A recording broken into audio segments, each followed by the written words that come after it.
I'm Shelby Bennett, 30 years old. The last words my father spoke to me still echo. Standing in that hallway, arms crossed like he was dismissing a subordinate. You're not worth the trouble anymore. Behind him, my sister measured my bedroom window for curtains. I was 18. November 14th, 26 degrees outside. $42 in my pocket and a dying 2003 Honda Civic with a broken heater. No one to call. No one coming.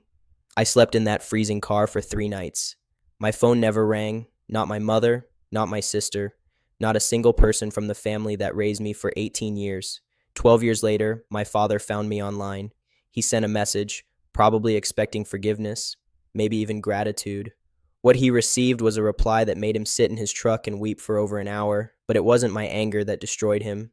It was the evidence I attached, something his golden daughter never imagined I'd uncover. I'll tell you about that message. But first, you need to understand the kind of family that throws their daughter into the cold and never once checks if she's breathing.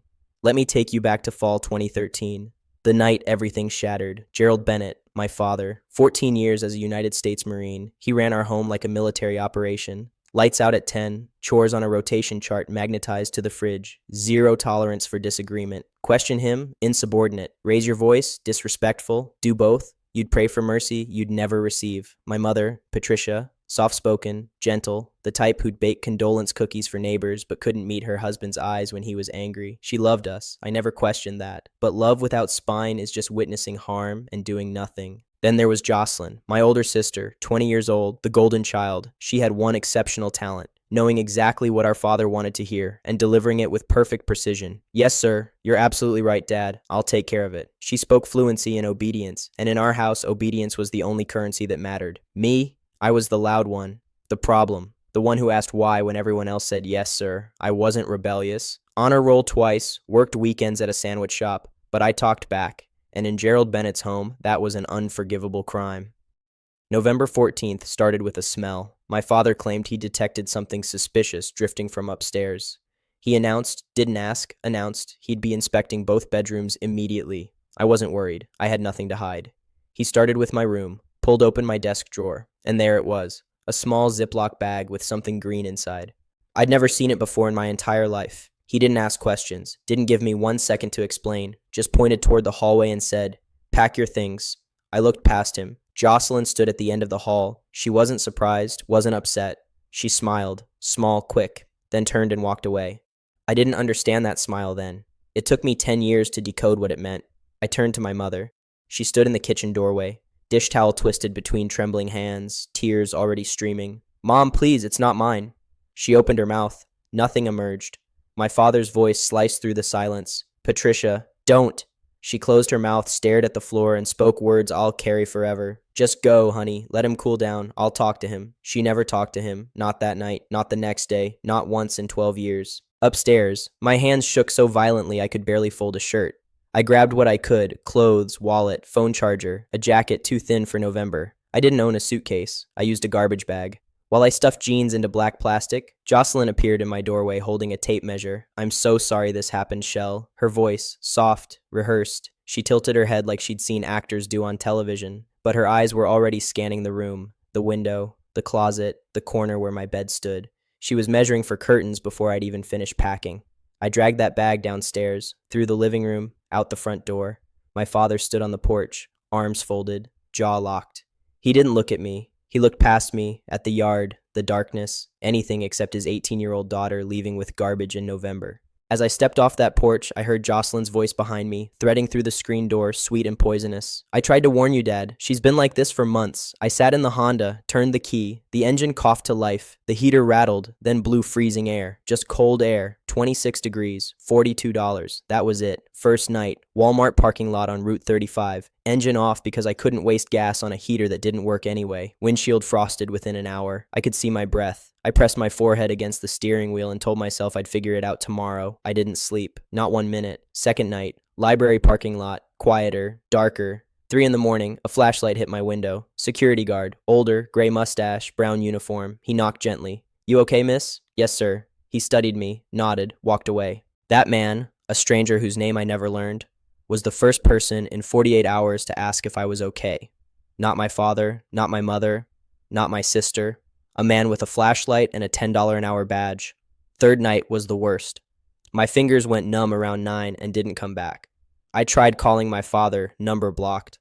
Called my mother, rang 6 times, no answer. Called Jocelyn, straight to voicemail. 3 contacts, 3 silences. 11 p.m. I called my best friend, Rachel Hollis. Second ring, Shelby, what's wrong? I couldn't speak. My jaw shook too hard. Stay right there. Mom's coming. 32 minutes later, headlights swept across the lot. Diane Hollis opened my car door, saw me, purple lips, white fingertips, body trembling, and her face changed. She was a registered nurse. She recognized early-stage hypothermia immediately. She didn't ask what happened. She wrapped a blanket around me, helped me into her van, and said the only thing that mattered, "You're safe now."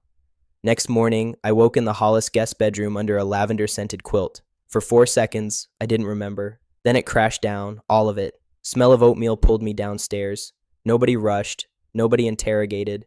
Diane just set a bowl in front of me and said 11 words that changed everything. "You deserve a seat at a table where you don't have to fight for a plate." I broke. Ugly crying. Rachel held my hand tight. When I could breathe, Diane laid out terms. Stay rent-free under 3 conditions. Finish my GED by spring. Find part-time work. Start community college applications by summer. I agreed to everything. 2 weeks later, I wrote my father a letter, 2 pages by hand, told him the drugs weren't mine, told him I loved him, told him I just wanted to come home. Mailed it Tuesday. Came back 4 days later. Envelope still sealed, unopened. Across the front in his sharp military handwriting, "Return to sender." He didn't want to know what his daughter had to say. I kept that envelope in a shoebox. 12 years I kept it. Being disowned at 18 costs more than emotions. My father held my savings account. 12 years of birthday money, summer wages, grandma's Christmas checks, maybe $2,800. He never transferred it. I never saw a cent. He removed me from family health insurance within a week. Found out at the pharmacy when my inhaler prescription was denied. Stood there in my CVS vest at the store where I worked and paid $47 out of pocket for medication that used to cost $5. Meanwhile, Jocelyn thrived. My father paid her full tuition at private art college. She converted my bedroom into a studio. New curtains, new shelving, drafting table where my bed used to be. Gerald posted on Facebook, "So proud of my artist." 73 likes, my mother's account among them. What I didn't know, Jocelyn was building a story, told everyone I ran off with a boyfriend, chose the streets, clean, simple, nobody had to feel guilty. Within a year, my father told every family member a version where he was the suffering patriarch and I was the cautionary tale. According to Gerald Bennett, I had a drug problem. They tried everything. I chose to leave. My aunt called once, 3 months after I was kicked out, started to explain, and she said, "Sweetheart, your daddy told us. You don't have to pretend." I wasn't pretending, but she'd already decided the truth. 6 months in, I almost gave up. Wednesday night. Double shift. 8 hours CVS, 4 hours bussing tables. Sat in the Honda, too exhausted to move, and a thought whispered, maybe he was right. Maybe I am the problem. Diane found me at 2 a.m. on the kitchen floor, crying into a dish towel. She didn't hug me, just sat down and waited until I could look at her. "If you believe what he said about you, he wins, and he doesn't deserve to win." Something inside me clicked, like a key finding its groove. Next week, I applied to Columbus State Nursing Program, wrote 1 sentence in my essay that carried me 4 years. I want to take care of people who have no one. Got the acceptance letter on a Friday. Diane stuck it on her fridge with a sunflower magnet. Nobody from the Bennett family called that year, or the next, or the next. 4 years, not one word, and I kept going.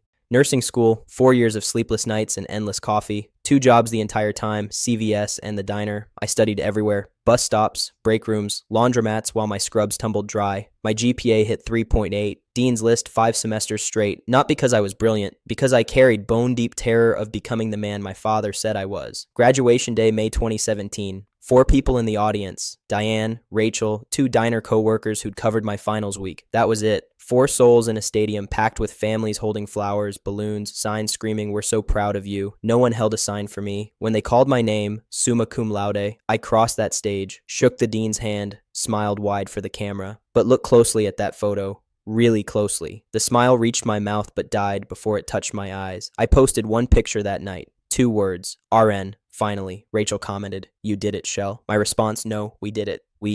Diane hugged me so hard her back cracked, whispered in my ear, "Your mother would cry if she could see this." I pulled back, looked at her, said the truest thing I knew. She can't. That's the point. While I crossed that stage, Jocelyn was living in our parents' house, art school dropout, third year. My father still paid her bills. The Bennett family never mentioned my name. I was erased, not with anger, with silence, which is worse. But what I didn't know, my mother had seen the photo. Someone, still unknown, sent it to her, and she cried. Not from pride, from the realization her daughter had graduated and she wasn't there. And the distance between those two facts was entirely her fault. Years later, Megan told me the full story. My mother created a fake Facebook account, generic name, sunset stock photo. No friends, no posts. Its only purpose was following my private profile through privacy gaps. A profile picture here, a public comment there. She watched me from behind a screen name that wasn't hers, in a house where even that small act had to be hidden from her husband. Patricia wrote messages, dozens apparently, holidays, birthdays, late nights when Gerald slept. She'd type them out, reread them, delete them before sending, every single time, for years. Never sent one. I understand why she was afraid. Gerald Bennett didn't tolerate dissent. By the time I was kicked out, my mother had spent 25 years learning that lesson. Fear is real. I don't minimize it. But here's what I also know. Loving someone from a distance doesn't count if you chose the distance. She had a car, a phone. She could have driven to the Hollis house any Tuesday while Gerald worked. She didn't. Fear kept her still, and stillness kept me alone. One more thing. Jocelyn found out about the fake account. Didn't report it to Gerald. Too direct. Instead, she used it as leverage. Quiet, surgical leverage. I know what you're doing online, Mom. Don't make me tell Dad. That was Jocelyn, always holding the leash. Never had to pull. The threat was enough. My mother stayed silent. My sister stayed in control. The years kept passing. After graduation, I took a position at Riverside Methodist Hospital, Columbus, emergency department. 12-hour shifts, chaos, and adrenaline. The kind of exhaustion that doesn't wash off. I loved it. Within 2 years, nominated for Nurse of the Year at the department level. Didn't win, but the nomination caught someone's attention. Dr. Marcus Webb, attending physician in our ER, mid-40s, calm under pressure, the kind of doctor who actually learned nurses' names. He pulled me aside one afternoon between traumas. You don't just treat patients, Shelby. You see them. That's rare. Have you thought about going further? He meant nurse practitioner, master's degree, independent practice authority, the ability to run my own clinic someday. A path I hadn't considered because no one ever suggested I was capable. Dr. Webb wrote my recommendation letter. I applied for a scholarship at Ohio State. Got in. During those years, I didn't date, not once in 5 years. Not at first a conscious decision, too busy, too broke, too focused. But eventually, I had to be honest with myself. I didn't trust anyone to stay. My family taught me love was conditional, revoked in a single evening. The people who said I'll always be here were often the first to leave. That lesson doesn't unlearn easily.